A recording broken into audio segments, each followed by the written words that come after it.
안녕하세요. 저는 대한민국의 평범한 주부입니다. 저에게는 딸과 아들이 한 명씩 있는데요. 딸 낳았을 때가 엊그제 같은데 어느새 시간이 흘러 결혼을 하고 자식을 낳았네요.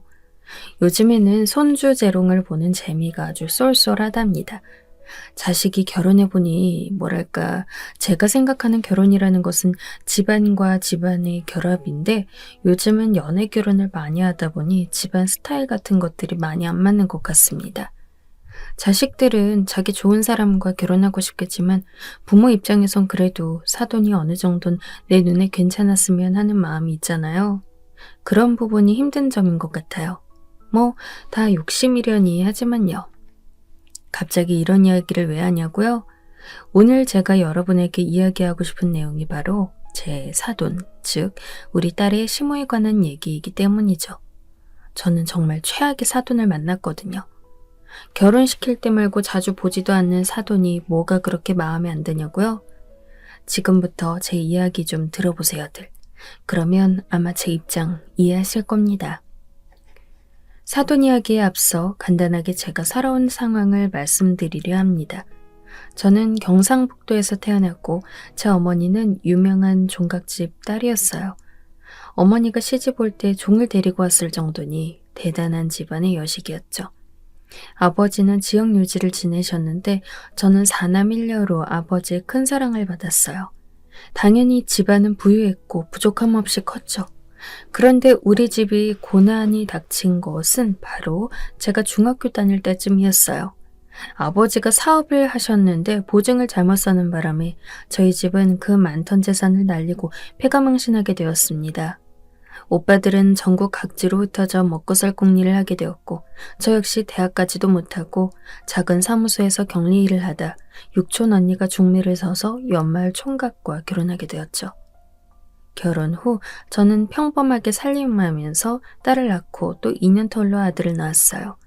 체력이 약한 편이었기에 아이를 둘이나 건사하면서 살림하는 것만으로 벅찬 삶이었습니다.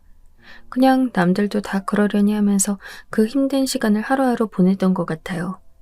매일 똑같은 집 부엌에서 매일 똑같은 시간에 밥 차리고 설거지하고 제 손이 거칠어져 간 만큼 아이들은 어느새 자라있더군요. 제가 그렇게 제 결혼 생활에 충실한 동안 큰오빠는 소위 남들이 말하는 자수성가를 했어요. 오빠는 보일러 회사에 다녔는데 일을 잘해서 직급이 높이 올라가자 새로운 보일러 기술을 개발하는 데 매달렸고 그 기술로 특허를 받아 나와서 회사를 새로 차리고 회사의 대표가 되었습니다. 원래는 부잣집이었지만 쫄딱 망한 우리 집을 큰오빠가 다시 일으켜 세운 것이죠. 너무 바빠 큰오빠 얼굴은 자주 보지 못했지만 큰오빠는 가끔 명절 즈음에 들러 저희 아이들에게 두둑이 용돈을 주고 외국 여행 다녀오라며 비행기표와 호텔 티켓을 주기도 하면서 하나뿐인 여동생인 저를 살뜰히 챙겨주었죠. 저는 그런 오빠를 아버지처럼 따르면서 살았어요. 혹시나 누가 될까봐 오빠의 회사가 많이 커진 후로는 그 누구에게도 우리 오빠의 회사 이야기를 하지 않았죠. 그저 저와 남편 그리고 아이들만 큰오빠의 회사에 대해 알고 있을 뿐이었습니다. 그렇게 저는 평범하게 주부로서 회사원 남편의 월급을 아껴가며 살아갔습니다. 초등학교 거치고 중학생, 고등학생이 되어가는 자식들을 보면서 자식들을 제 이름표처럼 생각하며 살았습니다. 어느새 제 이름 석자보다 누구 엄마라는 말이 더 익숙해지더군요. 그러나 이런 저의 삶이 희생으로 느껴지지 않았습니다. 제가 원해서 선택한 삶이고 충분히 가치 있는 삶이었으니까요. 자식들은 뒷바라지한 보람이 있어서 제법 이름만 대면 알만한 대학에 진학했습니다. 아들은 교사의 꿈을 가지고 수학교육과를 진학했고 해병대를 갔어요. 딸은 경영학과에 진학해서 토익 점수를 맞춘다, 어학연수 다녀온다 이것저것 하더니 은행에 취직했습니다. 딸아이가 20대 중반쯤 나이에 사회인이 된 것이죠.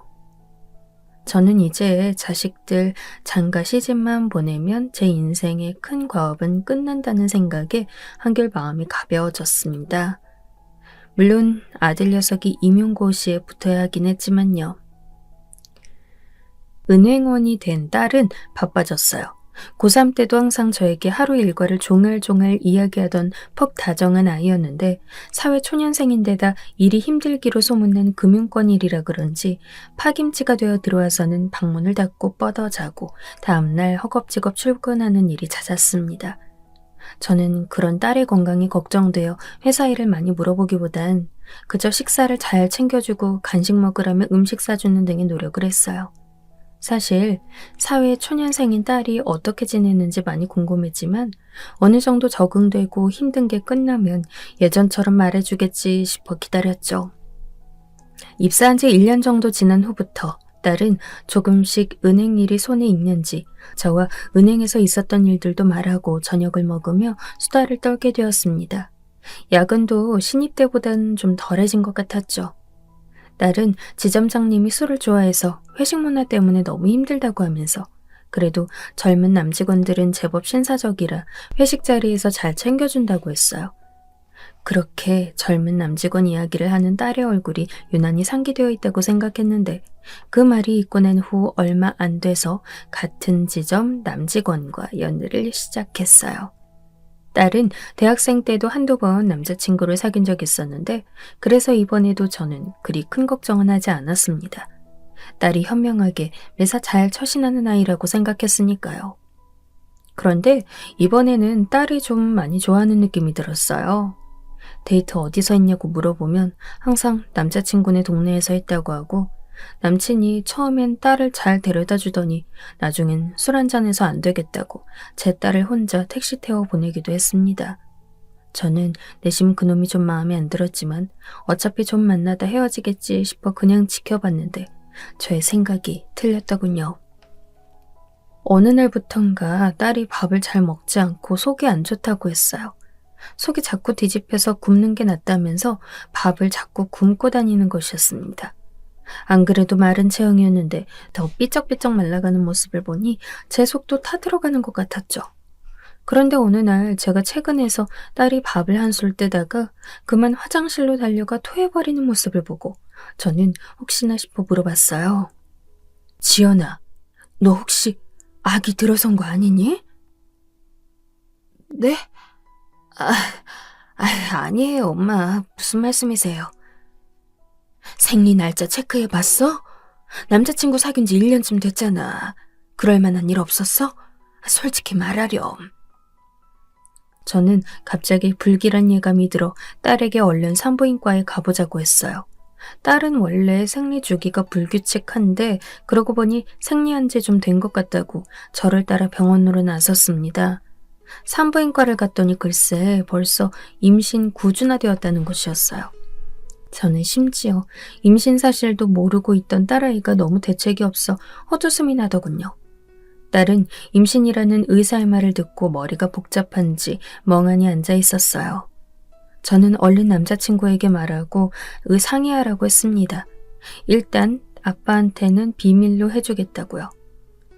사실 딸이 아직 30도 안 됐는데 이런 식으로 결혼하는 것이 전 달갑지 않았어요. 그래서 나쁜 생각인 걸 알았지만 한편으론 지금 남자친구와 이 일을 계기로 그냥 정리가 되었으면 하고 바란 부분도 있었죠. 그러나 저의 기대와는 다르게 딸은 며칠 후 결혼을 하겠다고 하더군요. 딸의 임신 소식에 남자친구가 굉장히 기뻐했고 결혼하자고 프로포즈했다고 하면서 조만간 인사드리러 오겠다고 했습니다. 저의 뱃속의 생명 때문에 대놓고 반대할 순 없었지만 모든 일이 너무 성급하고 빠르게 돌아가는 것 같아 불안했고 걱정스러웠어요. 결혼이라는 큰일을 너무 간단하게 결정하는 것 같기도 해서 걱정스러웠죠. 그리고 딸아이의 임신 소식을 남편에게 털어놓았어요. 남편은 딸의 남친이 있는 건 알았지만 딸이 임신했다고 하자 속이 상했는지 그날 밤 잠도 안 자고 혼자 소주를 한 병 다 배우더군요. 그러고는 딸에게 조만간 남자친구 데리고 오라고 결혼 관련 이야기도 나누어야 하고 어떤 놈인지 얼굴은 봐야 하지 않겠냐고 하더군요. 남편도 어쩔 수 없이 딸의 결혼을 받아들이기로 결심한 것 같았습니다. 그렇게 저희 부부는 내키지 않았지만 상황에 끌려가 딸아이를 결혼시키게 되었어요. 딸아이의 남친이란 놈은 며칠 후 주말 저녁에 약속된 고깃집으로 인사를 하러 왔어요. 훤칠하니 인물 좋고 인사성도 좋았지만 전 어쩐지 좀 날티가 나는 것 같아 마음이 다 차진 않았습니다. 딸은 그런 놈이 뭐가 그리 좋은지 연신 팔짱을 끼고 싱글벙글이었어요. 자신이 좋아하던 아이돌 가수가 있었는데 그 가수랑 닮아서 처음부터 눈에 쏙 들어왔다고 하면서 말이죠. 우리는 딸의 배가 불러오기 전에 식을 올리길 원했기 때문에 빨리 상견례를 해야 했습니다. 그래서 남친 얼굴을 본 지 2주 만에 상견례 약속을 잡았어요. 그 상견례 자리에서 말도 안 되는 그 여자를 만나게 될 줄은 꿈에도 모르고 말이죠. 딸에게 듣기로 남편의 부모님은 아버지는 아파트 관리사무소에 다니고 어머니는 회사에 다니신다고 했어요.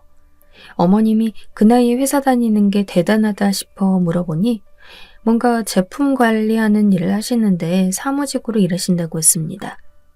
나이가 있어도 사회생활을 하며 살아야 한다고 소신이 아주 뚜렷하고 활동적인 분이라고 하더군요. 전 막연히 예비 사돈들에 대해서 열심히 사는 양반들이라고 생각했습니다. 대단히 배경이 좋고 집안이 좋은 건 아니지만 저희 역시 평범한 회사원 집안이었기에 그냥 좋은 분들이면 되겠지라고 생각했죠.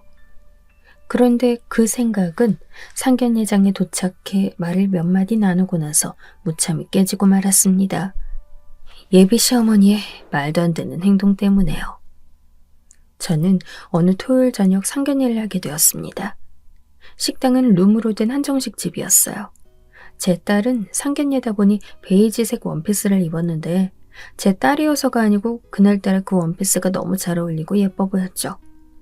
그런 제 딸의 모습을 보고 예비 시부도 흐뭇하게 미소 짓더군요. 그런데 그런 옷은 얼마나 하니? 돈 막 쓰고 다니는 거니? 대뜸 예비 안사돈에게 그런 소리가 튀어나왔습니다. 전 어이가 없어서 눈을 크게 뜨고 예비 사돈을 바라봤죠. 제 눈길을 느끼자 그분은 갑자기 말이 없더군요.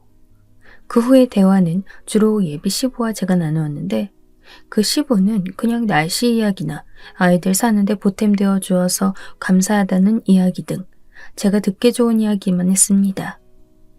뭔가 진심이 없는 대화 같았지만 어차피 좋은 이야기를 하고 인사나 하고자 모인 자리였기에 우리 가족도 좋게 좋게 대답을 하면서 식사를 했어요. 너 지금 우리 아들한테 물 떠달라고 시킨 거니?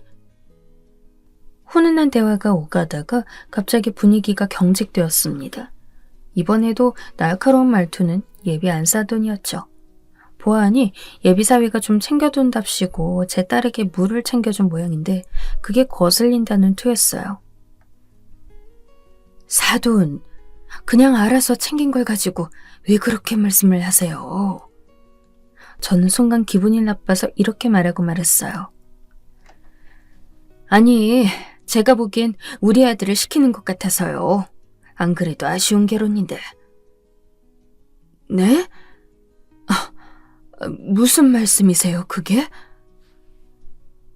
그렇잖아요. 우리 아들처럼 인물 좋고 직장 좋고 학벌 좋고 어디 하나 빠지는 거 없는 애가 발목 잡혀서 이런 연애 결혼을 한다고 하니. 뭐라고요? 상견례 자리에서 못하는 말씀이 없으시네요. 아니, 그렇잖아요. 결혼이라는 게 집안의 큰일인데 전 큰 회사 다니는 사람으로 봤을 때 아쉬움이 있다 그 말이죠. 사돈은 집에만 계셔서 사회 분위기라든지 결혼할 때 뭘 살피는지 그런 부분 잘 모르실 수도 있겠지만 저는 결혼식장에 올 회사 사람들 보기 어떨지 걱정도 되고 제 지위도 있는데. 여보, 그만 좀 해. 바깥 사돈이 안사돈의 팔을 툭 치면서 말리자 그제야 안사돈은 말을 멈추었습니다. 저는 회사를 다닌다고 유세를 하는 거만한 말투와 집에만 있었던 가정주부라고 저를 무시하는 말들을 듣고 화가 많이 났지만 오직 딸의 뱃속에 있는 새 생명 때문에 간신히 그 순간을 참고 견뎠죠. 그렇게 찝찝한 기분을 안고 상견례는 끝이 났습니다. 딸은 상견례를 마치고 돌아오는 차 안에서 제 눈치를 잔뜩 살폈어요. 전 딸에게 물었어요. 딸아, 엄마가 마지막으로 한 번 더 물으마. 이 결혼 해야겠니? 어떤 경우에도 널 함부로 대하는 사람을 가족으로 삼아서는 안 돼. 오늘 예비 시모자리 태도를 보니 영 아니다 싶구나. 죄송해요. 그런데 우리 둘이 잘 살면 되는 거잖아요. 뱃속에 아기도 있는데. 전 결혼하고 싶어요. 너는 시어머니 될 사람이 너한테 하는 언행을 보고도 그런 말이 나오냐? 에휴, 참 속도 좋다. 얼마나 고생을 하려 그래. 그래도 제가 시어머니하고 같이 사는 건 아니잖아요. 결국 저와 신랑이 함께 사는 건데. 딸은 눈물을 그렁거리면서 저에게 말했어요. 저는 딸아이의 지고지순한 마음에 그만 이 결혼을 반대하면 마음에 큰 상처가 남겠다 싶어 어쩔 수 없이 또 물러서고 말았습니다. 어릴 때부터 여린 구석이 있었는데 마음에 드는 장난감 잃어버렸을 때도 애완용으로 키우던 거북이가 죽었을 때도 그렇게 며칠을 슬퍼하던 딸의 모습이 떠올랐죠. 혼몸도 아닌데 저놈과 잘 안 되면 얼마나 괴로워할까 하는 생각이 들었습니다. 또한 딸도 이제 성인이 되었으니 자신이 원하는 선택을 하고 책임지며 사는 게 맞지 않을까, 언제까지 내가 울타리 노릇을 할 수 있을까 하는 생각도 들었습니다. 여러 가지 복잡한 생각들 속에서 강하게 결혼을 반대하지 못하고 불러오는 딸의 배를 바라보며 고민을 했어요. 당사자인 딸이 결혼하겠다고 하고 무엇보다 뱃속에 생명이 자라고 있는데 그 생명을 차마 없애자고 말할 수 없었습니다. 그래서 결국 차일피일 시간이 지나가고 딸이 혼사를 진행하게 되었죠. 그런데 상견례 후 부딪힐 일 없을 줄 알았던 그 시모라는 여자와 또 사건이 생기고 말았습니다. 바로 한복 문제였죠. 한복을 맞추느냐 마느냐에 대해 이야기가 오고 갈 때 저는 그런 것은 다 허례허식인데 그냥 대회에서 같이 입자고 말했습니다. 단지 서로 입고자 하는 스타일이 너무 다르면 안 되니 같은 대여점을 골라 함께 빌리면 어떻겠냐고 했죠. 그런데 시모는 꼭 자신이 단골로 한복하던 집이 있는데 그 집에서 한복을 맞춰야 되겠다고 하는 것이었어요. 결혼 때 한복 한 벌 해입겠다고 예전부터 말해온 것도 있고 나는 남이 입던 옷 빌려 입는 것은 싫다며 강짜를 부르는 것이었습니다. 그리고 같이 입어야 하는데 한복이 너무 다르면 보기 싫다면서 나까지 그 집에서 한복을 꼭 맞춰야 한다고 하는 거였죠. 저는 딸에게 이야기를 전해 듣다가 하도 당황스럽고 황당해서 직접 이야기를 해보려고 사돈에게 전화를 걸었습니다. 여보세요? 네, 사돈. 통화 괜찮으신가요? 네, 지금 근무 중이긴 한데 잠깐은 괜찮아요. 아, 그렇군요. 저기 한복 말인데 그냥 전 대여하면 안 될까요? 맞추신 한복 모양을 보여주시면 제가 비슷한 걸로 대여할게요. 색깔만 다르게 해서요. 그건 좀 곤란한데. 집에만 계신 사돈은 잘 모르겠지만 회사에서 제 체면이라는 것도 있어서요. 한복을 허접하게 입을 순 없거든요. 사회인이다 보니 좀 이해해 주시면 좋겠습니다. 뚝. 사돈은 그렇게 자기 할 말만 하고 전화를 끊더군요. 그놈의 가정주부 타령을 또 하면서요. 전 너무너무 짜증났지만 결혼을 엎을 수도 없고 참고 또 참느라 스트레스를 받아 머리가 너무 아팠습니다. 그때 오랜만에 큰오빠에게 전화가 왔어요. 순영아, 뭐하냐? 얼굴 본 지도 오래됐는데 내가 차를 보낼 테니 회사 근처 식당에서 점심 함께 하련? 오빠, 안 그래도 잘 계시나 궁금했는데. 좋아요. 저번에 갔던 일식집 가요, 우리. 전 그렇게 오랜만에 오빠의 회사 부근으로 갔습니다.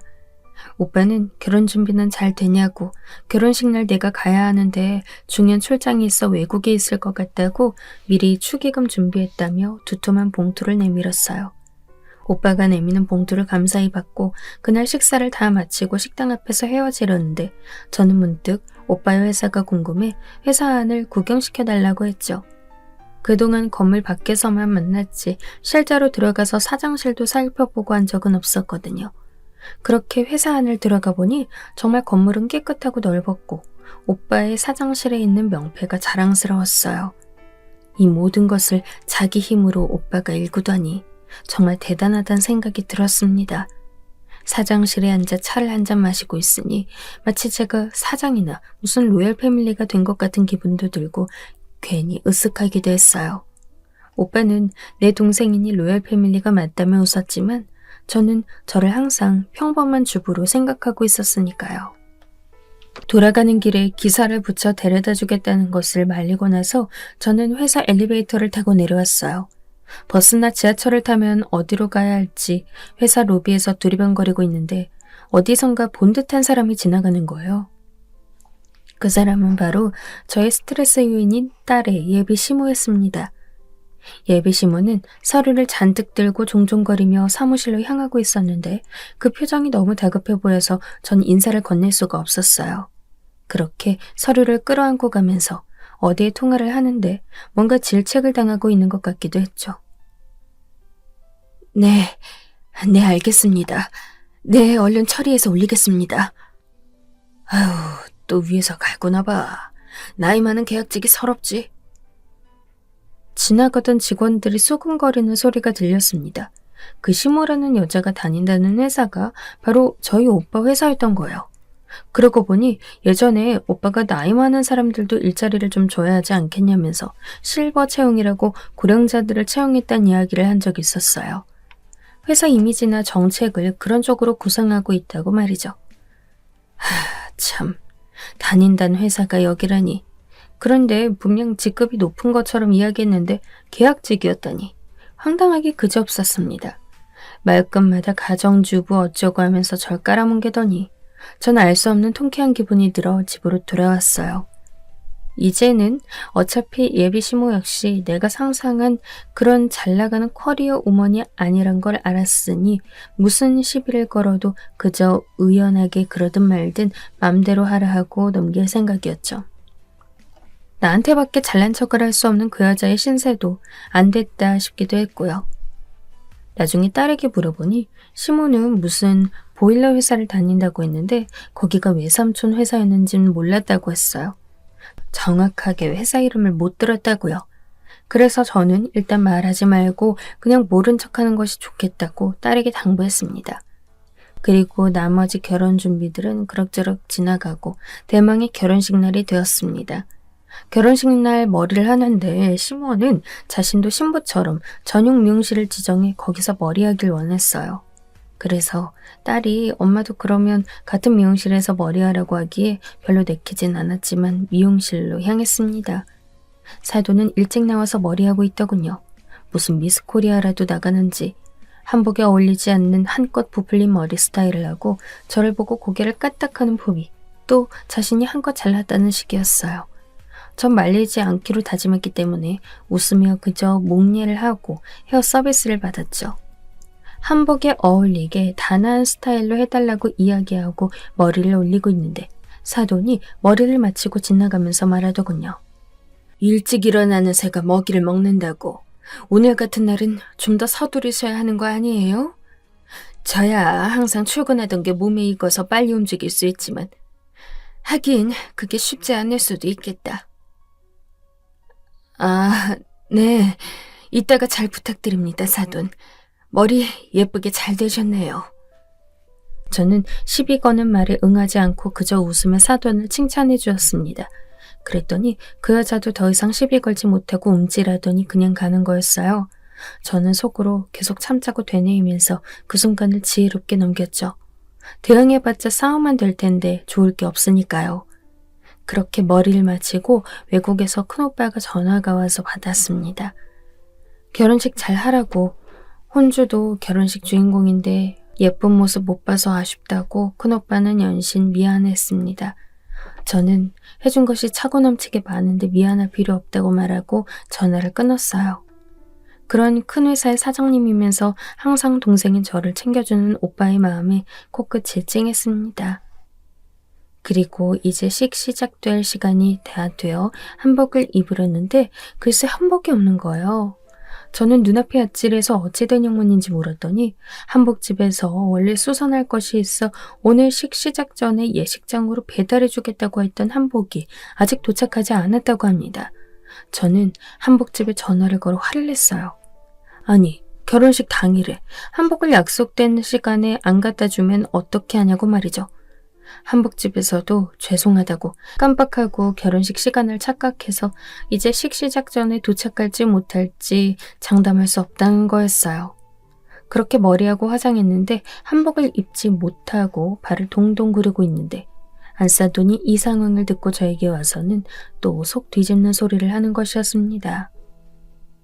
그러게 사돈, 그런 건 미리미리 체크를 해야지. 가게에서 사돈 한복만 있는 것도 아닌데 어떻게 알아서 해요? 네? 지금 이 상황이 그럼 제 잘못이란 건가요? 아, 이렇게 사회생활 안 해본 티가 난다니까. 원래 여러 번 체크하고 중요한 건 본인 스스로 챙겨야 하는 거죠. 그 한복집 사장도 바쁜 사람인데 착오가 있을 수도 있잖아요. 사돈, 말씀이 좀 심하시네요. 아휴, 그냥 옆에서 보기에 안타까워 그럽니다. 조금만 신경 쓰시면 되겠는걸요? 그렇게 말을 마치고 사돈은 쌩하니 가버리더군요. 저는 어이도 없고 화가 나서 그저 어서 한복이 오기만을 기다렸어요. 오늘 하루가 얼른 지나갔으면 싶었죠. 결혼식 시작 15분 전에 아슬아슬하게 한복이 도착했어요. 제가 한복이 없어 남편이 혼자 손님 맞이를 하고 있었죠.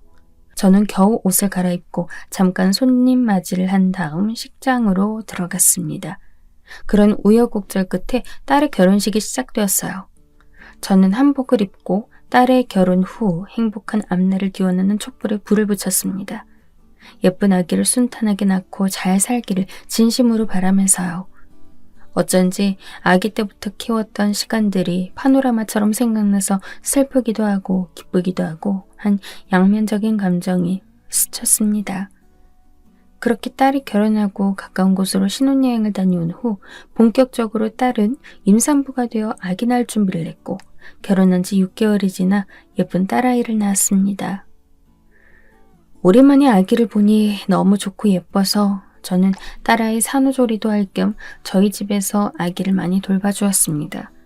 그런데 아기가 100일이 될 즈음 딸이 100일 잔치를 작게 하고 싶다는 거예요. 저한테 와선 사돈과 함께 식당을 빌려서 두 집안 어르신들 모시고 밥을 먹고 싶다는 거였습니다. 전 사돈을 볼 때마다 마음이 상했는데 더 이상 사돈과 얼굴을 맞대고 싶지 않았지만 딸이 간곡히 그렇게 하고 싶다고 하니 100일을 양쪽 집 따로 하라고 할 수도 없어서 그냥 알겠다고 했습니다. 그리고 100일 잔치하던 날 약속된 한정식 집 룸으로 향했어요. 요즘은 인터넷에 100일 잔치 세트라며 예쁜 현수막과 100일 잔치할 때 상차림하는 물품을 대여해주기도 하고 판매도 해준다고 해요. 그래서 딸이 그걸 사서 꾸며놓은 덕에 식당 룸 안은 아주 잔치 분위기가 나고 예뻤습니다. 손녀도 아주 예쁜 드레스를 입고 방긋방긋 웃고 있었어요. 저와 딸과 사위 그리고 손녀의 단란한 모습에 흐뭇했습니다. 비록 껄끄러운 소리만 하는 사돈을 또 봐야 한다는 것이 걸렸지만요.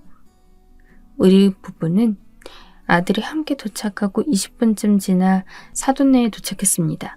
안사돈은 비가 와서 차가 밀렸다며 투덜대더군요. 아유, 비가 와서 원. 이런 날 꼭 100일을 식당서 해야 되니?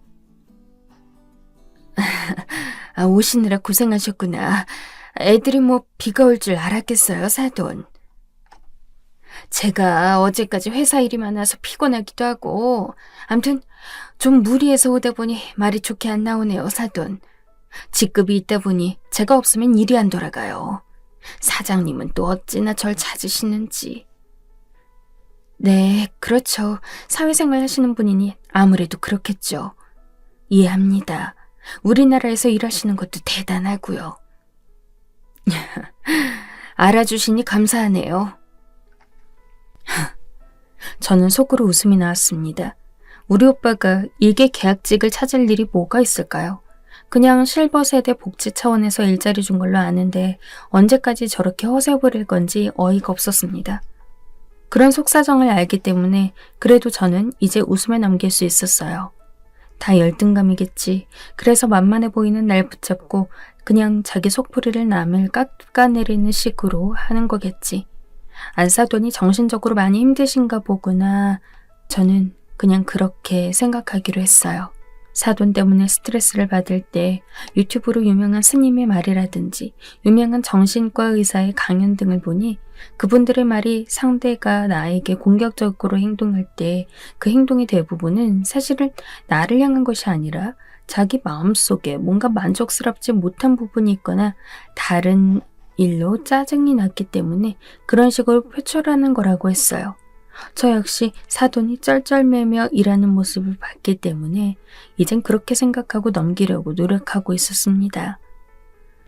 물론 우리 오빠와 친한 것처럼 들먹거리는 건 좀 웃기긴 했지만요. 그렇게 최대한 듣기 싫은 소리는 적당히 맞장구 치며 흘리고 있는데 그때였습니다. 갓 100일 된 손녀가 컨디션이 안 좋은지 계속 울고 칭얼거리는 것이었어요. 아기를 달래느라 제 딸아이는 예쁘게 차려입은 원피스가 다 구겨지고 쩔쩔매고 밥도 몇 숟갈 못 먹었는데 사위는 아무것도 안 하고 밥만 먹으며 시부모님과 웃으며 이야기하고 있었어요. 저는 제 딸만 애쓰고 있는 게 너무 보기 싫어서 제가 아기를 봐줄 테니 밥을 먹으라고 하고 아기를 받았습니다. 그리고 딸아이가 가져온 아기띠를 하고 아기를 업어서 재우고 있는데 그때 역시 집에서 살림만 하신 분은 아기 케어하시는 것도 남다르네요. 아유, 전 이 녀석 칭얼거릴 때 아무리 달래도 안 되던데. 어릴 때 애들도 제가 잘 재웠었어요. 그렇죠. 돈도 못 버는데 그런 거라도 하셔야죠. 네? 아니, 아기들 잘 보시는 게 부러워서 그만 실언을 했네요. 저는 아무리 좋게 생각하려 해도 명백하게 무시하는 그 말에 또 한 번 화가 치밀었습니다. 그렇지만 좋은 자리였고 또 자주 볼 사람도 없는데 그냥 넘기는 게 맞다고 생각해서 꾹 눌러 참았습니다. 지금 생각하면 그렇게 참지 말고 그냥 확 질러버릴 걸 그랬지만요. 그렇게 100일날 식사 자리를 파하고 집으로 돌아와 저는 꼬박 하루를 알아놓았습니다. 잠도 오지 않고 밥도 넘어가지 않았어요. 말끝마다 집에서만 있는 사람, 돈도 못 버는 사람 등등 계속 제 신경을 건드리는 그 말들이 떠나지 않고 제 머릿속 주변을 뱅뱅 맴돌았습니다. 이렇게까지 저에게 공격적으로 말하는 사람은 아무도 없었는데 하필 그 사람이 어렵고 어려운 사돈이라니 참 세상 살기 쉽지 않다는 생각이 들었죠. 그렇게 한동안 저는 사돈과 이제 더 이상 마주칠 일 없겠지 하면서 마음을 다독이며 지냈습니다. 하루 한 번 30분 이상 산책을 하고 좋아하는 화분을 사러 다니고 집안을 정성껏 가꾸었습니다. 집 정리며 청소도 열심히 했어요. 그러는 동안 제 하나뿐인 손녀는 어느새 돌이 다 되었죠. 딸아이가 어느 날 집에 아기를 데려왔다가 조심스레 물었습니다. 엄마, 우리 돌잔치를 할까 하는데 어때? 가족끼리 식사하는 것보단 아마 시어머니랑도 이야기할 시간도 적을 거고 해서 더 나을 것 같은데. 그래, 뭐 너희 편한 대로 하렴. 엄마, 어머님이 자꾸 자신은 일하는데 엄만 집에 있단 식으로 말해서 속상하셨죠? 그 부분은 제가 사과드릴게요. 워낙 그 나이에 일하고 있다는 자부심이 크시거든요. 전 속으로 코웃음을 쳤습니다. 사람들에게 언제까지 그렇게 거짓말을 하고 다닐 건지 한심하기도 하고 이해도 안 되고.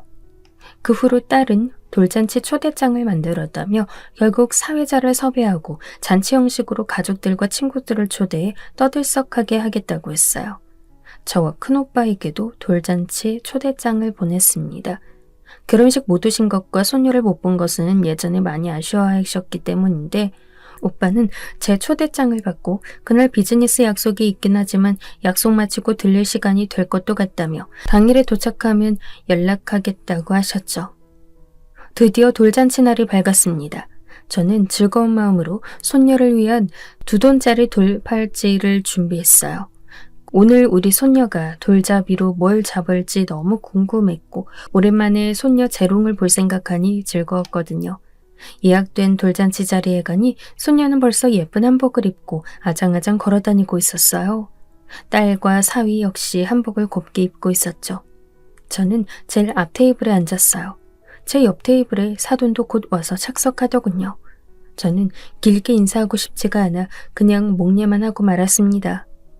사회자가 재미있게 분위기를 띄우고 멀리서 온 손님 선물도 주고 각종 퀴즈들을 진행했어요. 음악이 너무 시끄럽고 사회자가 춤추는 것도 정신없긴 했지만 흥겹고 즐거웠습니다. 손녀도 기분 좋은지 연신 방긋방긋 웃었죠. 드디어 대망의 돌잡이 시간이 다가왔어요. 똘똘한 우리 손녀는 마이크를 잡았습니다. 사회자는 유재석과 같은 훌륭한 명-MC가 되길 바란다고 훈훈하게 마무리했어요. 그리고 사회자 멘트가 끝나고 사람들은 앉아서 편하게 음식을 먹고 담소를 나누는 시간을 가졌는데 그때였습니다. 맥주잔을 가지고 사돈이 갑자기 제 자리로 오는 거예요. 저는 저 양반이 왜 저러나 싶어서 쳐다봤는데 사돈은 아랑곳 않고 저에게 와서 맥주 한 잔 같이 하자면서 잔을 내미는 거였습니다. 얼굴이 조금 불쾌한 것이 이미 술이 조금 취하신 것 같았어요. 그동안은 같이 술 마신 적은 없었는데 오늘 갑자기 술을 드셨더군요. 저는 이 양반이 이제 하다 술주정까지 하나 싶었지만 대놓고 싫은 티를 낼 수도 없었기에 그냥 맥주 한 잔 받았습니다. 사돈, 제가 오늘 회사에서 기분 안 좋은 일이 좀 있어서 한 잔 했습니다. 저하고 한 잔 하시죠. 아, 네. 사돈, 그런데 제가 진심으로 드리는 말씀인데요.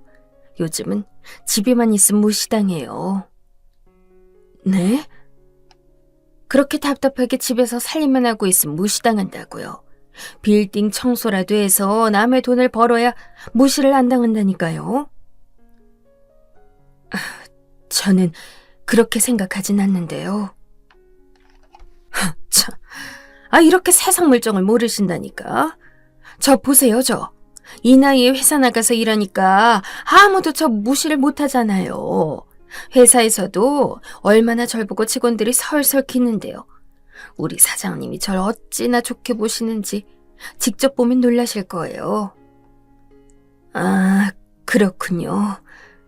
그래서 말씀인데 우리 회사에서 청소할 아주머니를 모집하는 것 같은데 제가 잘 이야기할 테니 한번 지원해 보시면 어때요? 네? 저희 회사 청소하시는 분들 돈 많이 받아요. 제가 말하면 아마 경력 하나도 없어도 채용해 줄걸요? 한번 진지하게 고민해 보세요. 막말로 사돈이 무슨 기술이 있습니까? 자격증이 있습니까? 지금이라도 뭐라도 하려면 청소 일이나 가사 도우미밖에 더 있어요? 저는 그동안 참고 참았던 감정이 갑자기 용솟음치며 올라오는 것을 느꼈습니다. 사돈, 땡땡 보일러 회사 일하시죠? 네. 거기 계약직 실버 채용이시죠? 네? 술에 취해서 꼬부라지던 사돈의 혀가 갑자기 확 펴졌습니다. 저는 웃으며 계속 말을 이어갔어요. 거기 사장님이 저희 친오빠거든요. 계약직으로 실버 채용한 분들 중 한 명이신 것 같은데요. 네? 뭐라고요? 사장님이요? 참. 사돈, 아무리 제 말이 듣기 싫어도 그렇지 무슨 그런 말도 안 되는 이야기를 지어내세요. 사돈이 우리 회사 사장님 여동생이라고요? 네. 왜요? 집에서 살림만 한 저는 그런 부자 사업가 오빠 있으면 안 되는 건가요? 아니, 그런 집안 분이라고 하기엔 너무... 오빠가 자수성가해서 스스로 힘으로 일군 회사고 전 거기에 아무런 지분이 없기 때문에 평범하게 산 것뿐이에요. 그때였습니다. 순영아, 나왔다. 미팅이 길어져서 좀 늦었네. 오빠가 돌잔치 자리에 나타난 것이었어요. 오빠의 뒤를 뒤따르는 운전기사 손에는 아기옷 쇼핑백이 10개는 넘게 들려 있었습니다. 오빠? 와주셨네요. 바쁘신데.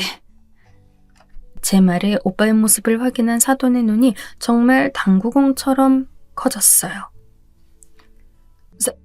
사장님! 우리 회사 분이세요? 오빠는 사돈을 보고도 당연히 못 알아봤어요. 아이고, 우리 회사분이 제 여동생 사돈이시라니 이거 반갑습니다. 회사에서 마주쳐도 편하게 인사해주세요. 저희 조카 잘 부탁드리고요. 힘든 일 있음 저한테 언제든 말씀 주시면 됩니다. 제 동생이 워낙 제 신세 지는 걸 싫어해서요. 제가 해주고 싶은 게 많은데 도통 받으려 들질 않네요. 오빠는 서글서글 웃으며 말했고 항상 사장님의 근엄한 얼굴만 봐왔을 사돈의 얼굴은 놀람과 당황스러움으로 굳어 있었습니다. 저는 의기양양하게 그런 사돈을 보며 미소 지을 수 있었죠. 그 후로는 사돈이 절 만난 일도 없었지만 가끔 연락을 드리면 마치 제가 사장인 것처럼 저에게 깍듯한 태도를 보이곤 했어요. 로얄 패밀리 대접을 톡톡히 해주시더라고요.